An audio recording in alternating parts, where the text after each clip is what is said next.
Welcome to Round Hill Radio, the podcast from Round Hill Community Church. Through our conversations, we discover the holy and the ordinary, look for moments of grace and peace, and redefine what we talk about when we talk about faith. Hey, Ed. Hey, Leslie. How's it going? It's going well. How are you? I'm good. We're back. We had a fun-filled week. The last podcast that went up was the wonderful conversation you had with Bill McKibben. Yeah, that was great. And then we had a really fabulous event here, all focused on eco-justice and what we as a community and our broader community and broader world can do to make an impact, which I felt both inspired by, challenged by, in a good way, challenged to action. And so I would really commend to our listeners to go back, check out that podcast if you haven't yet. Please We'll do. have a video. We filmed the event, so we'll have that out whenever the editor, pointing at myself, whenever the editor gets her button gear. We're close to the source. Yes, when she does it, when she edits it, and then it will be up. But it was fabulous, I thought. It was great. And that will be another opportunity to listen to Bill McKibben. Yes. And so he gave a wonderful keynote address and got us started. And so good words. It's such a hard message to deliver from Bill's standpoint because obviously he doesn't want to discourage us from taking every action possible. Right. He also has to be completely transparent and honest with us about the challenges that we face and where we are now and how climate change is advancing rapidly, maybe more rapidly than we thought. Yeah. And yet here's this person who halfway through his presentation said, you know, we're not without options. You know, there are so many things that we can do about this. And that's great news, despite the hard news that he also delivers. And he just has that way of walking that very fine line. You know, and I appreciated how he thread that needle because I feel like I needed to hear the tough news and you get it bits and pieces here and there, but to hear such a, you know, someone who's been in this fight for so long, really give like a, you know, a state of the world. I found helpful to put a dose of realism. And I think I needed that personally. And, you know, and how to, you know, I think we had said a long time ago, you know, the way to feel like you can make a difference and just, you know, to get over that feeling of, well, I'm just one person. We always say stop being one person, right? With so many ways to bring a community together. And I feel like since we've had, you know, there was a friend, Larry Rasmussen, right? Yes. Since that event, you know, we've created more and more opportunities and more potential as a community, both locally and with our broader online community to make a difference. So I'm encouraged, but also I'm excited and energized for the steps we can take moving forward. Good. I'm glad to hear that it struck you that way and that you feel that way. And I think one of our challenges, as Bill has also said, American individualism is such a strong feature of our national character at almost every level. Yeah. And so I think we understand that we're not going to have the kind of change we want for this and future generations unless we do that as a community. Yeah. But we're not great at community.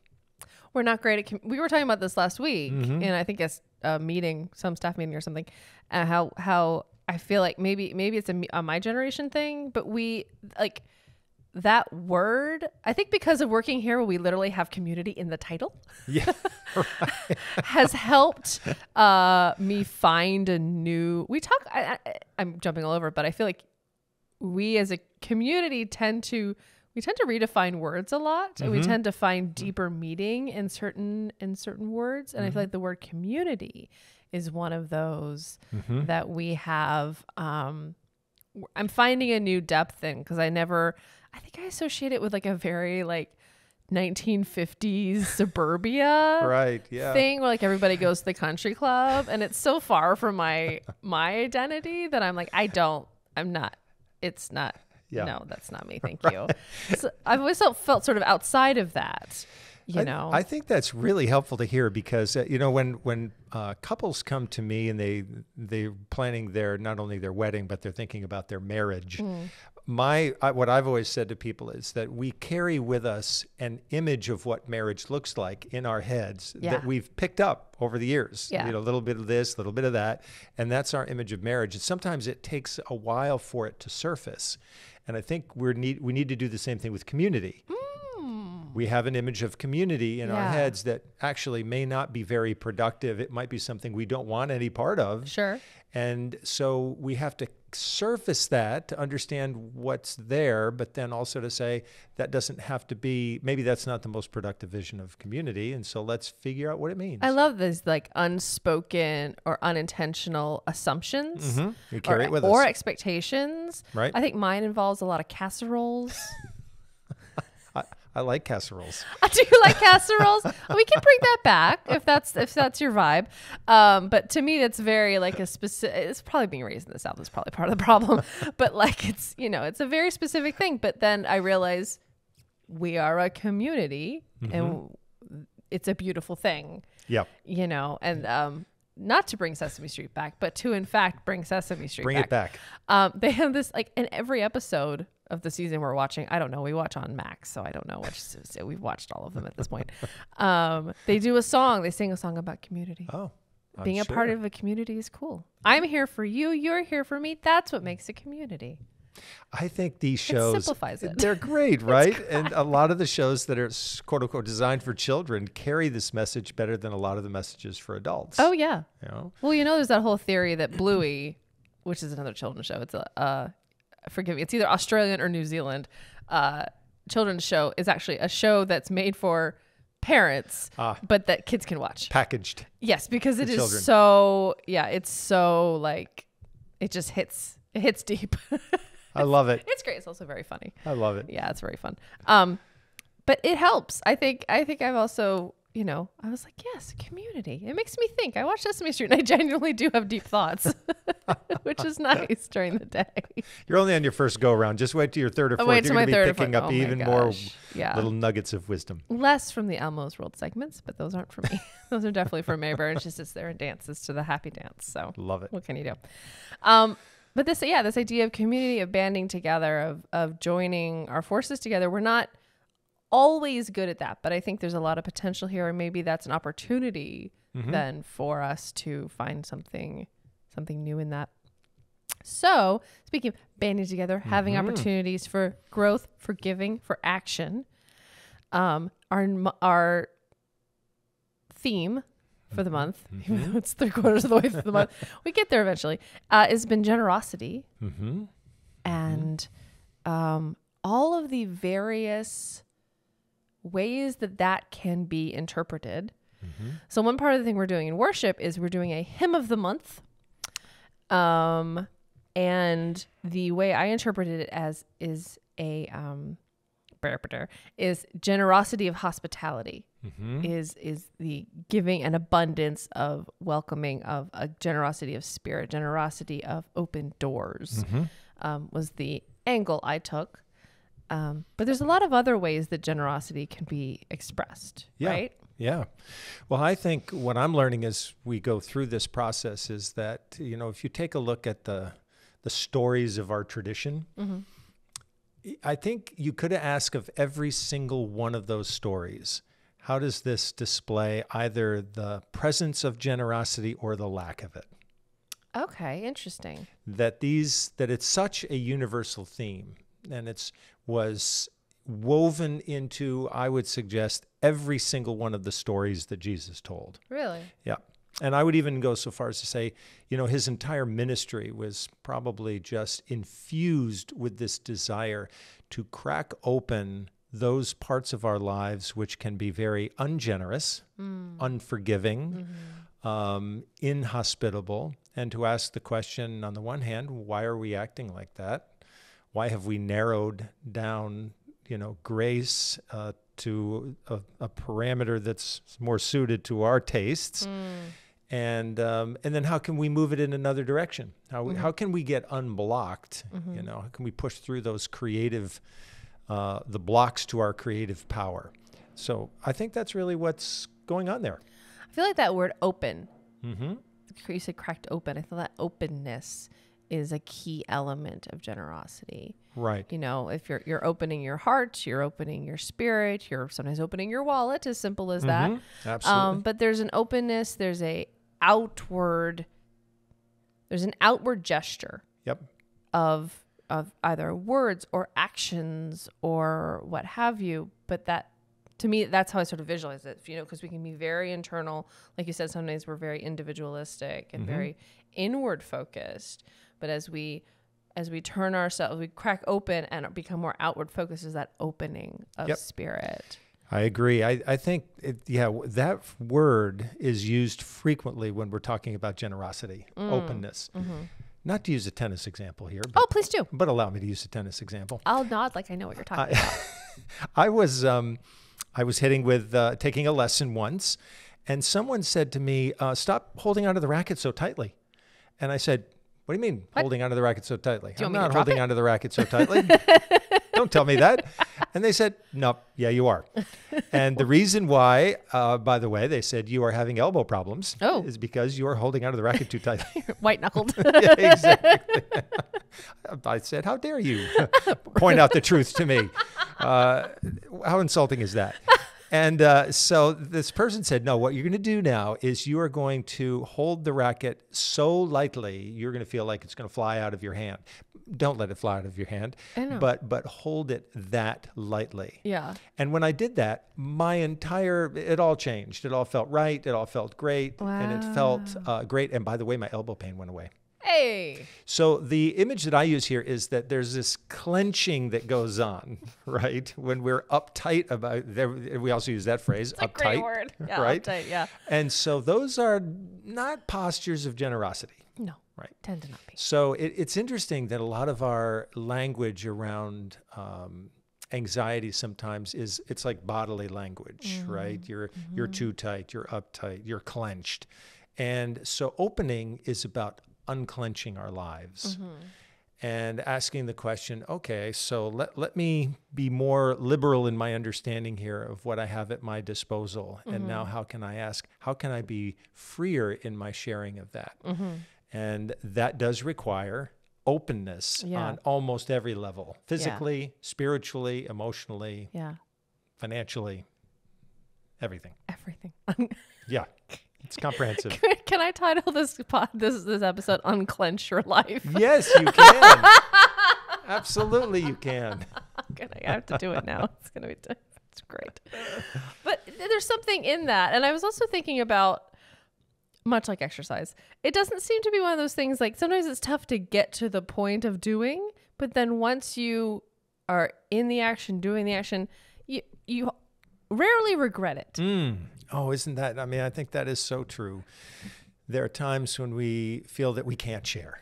We can't take that. We have to hold on to this thing. We can't let it go. Right. And then we find out that when we have let it go, it leads to such amazing joy. And I think that over the years, I've been a part of, I can't even tell you how many giving campaigns. Churches are always doing their giving campaigns along with all nonprofits. It's just very much a part of our world.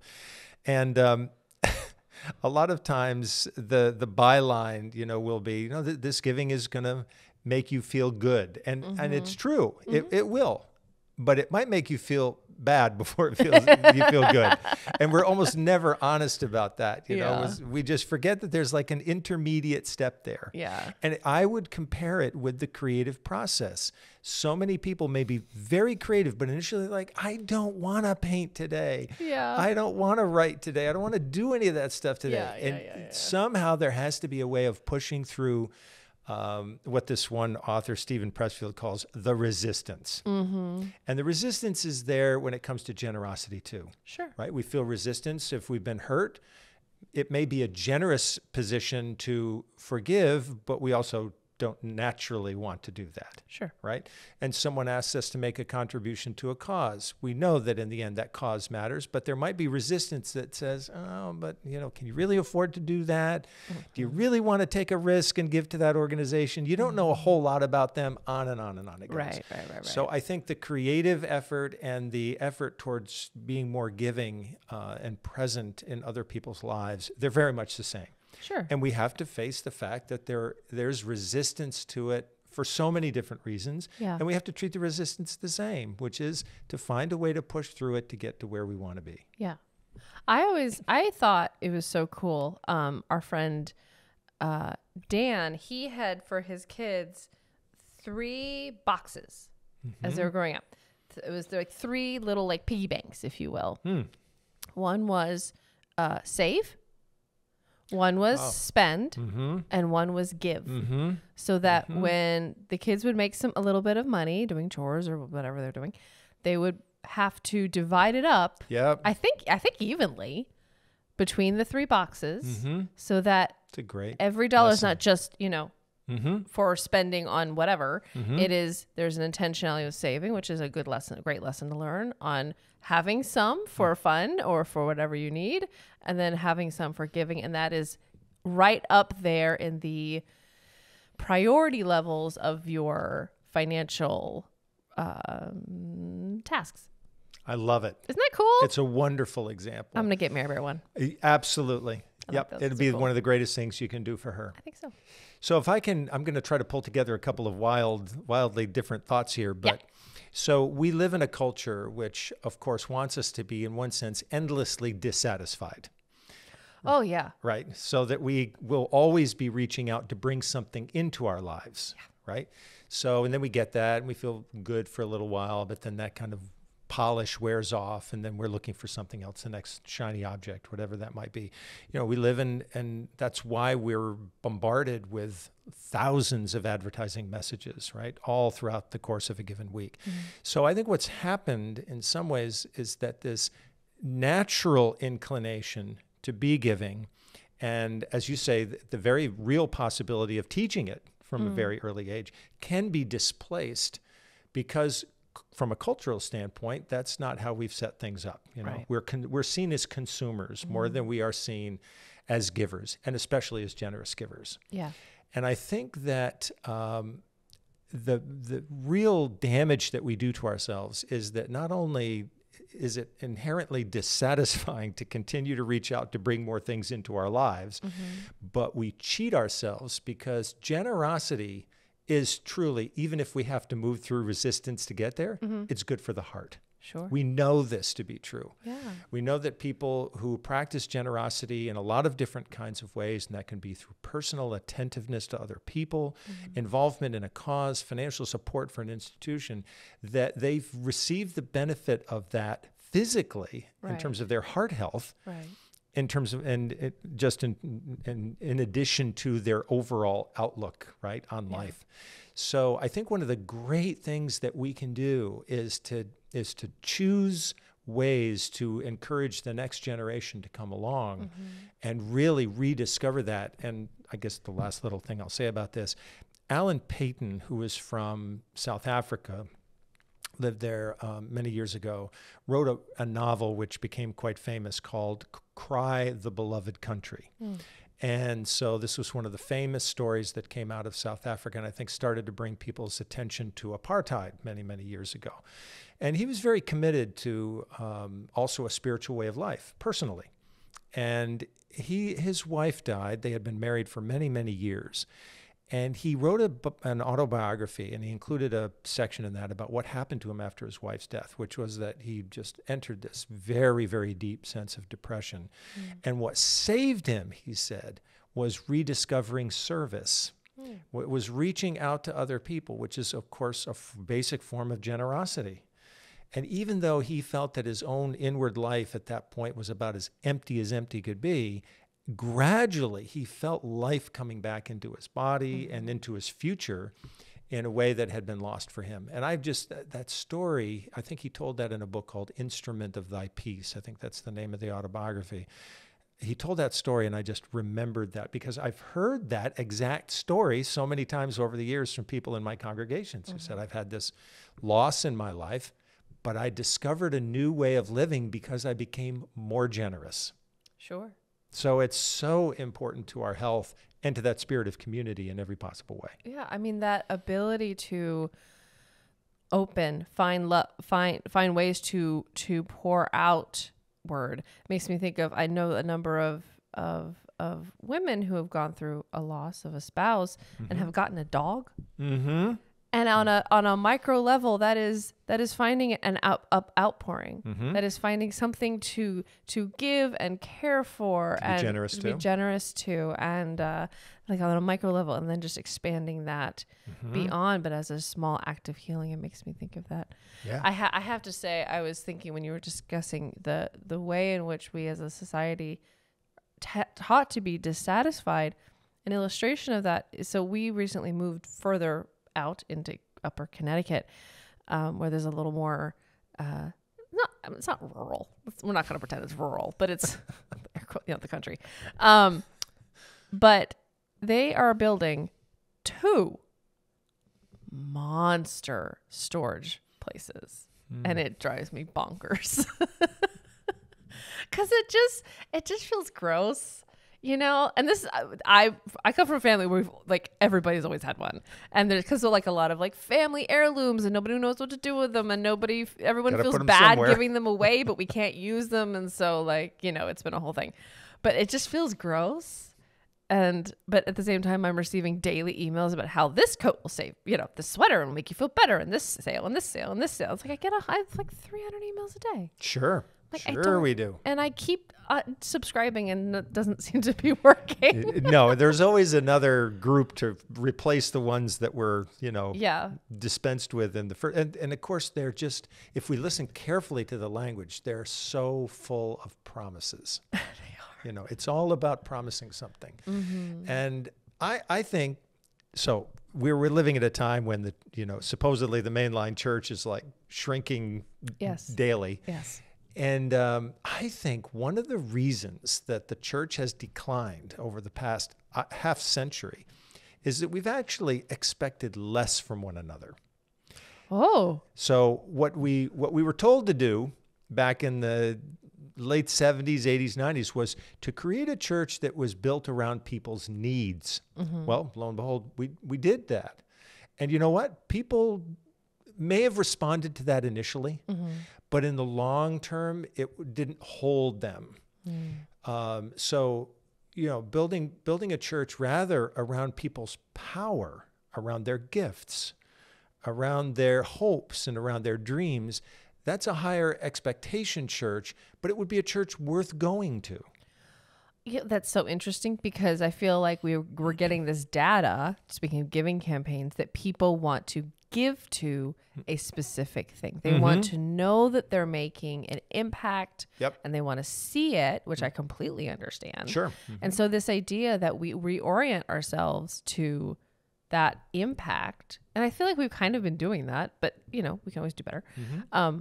But to that specific impact over and over again, I think is such a different way to look at it, and to be intentional about looking at it that way. Yeah, I would agree.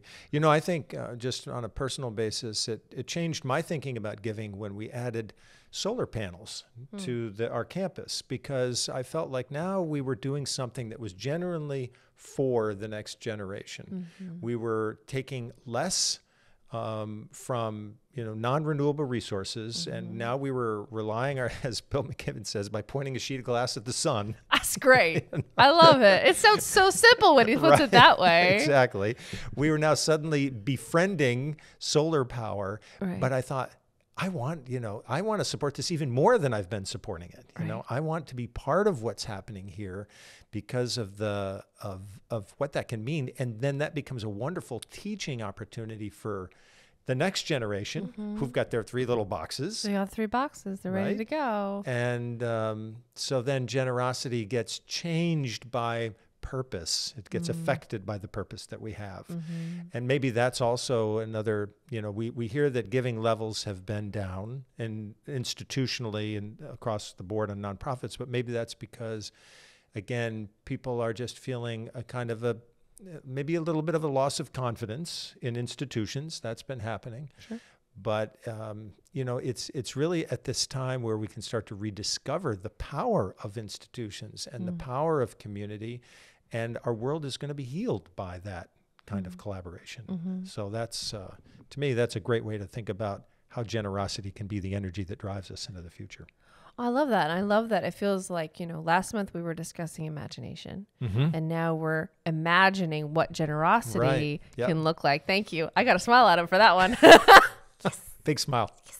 10 out of 10. This cumulative quality to our What Matters Most series. And we are grateful to you for joining us for another episode of Roundtail Radio. We're so glad to welcome you in. We publish every week, so we will see you back here next week. Roundtail Radio is brought to you by the friends and members of Roundtail Community Church. For more information, please visit roundtailradio.org.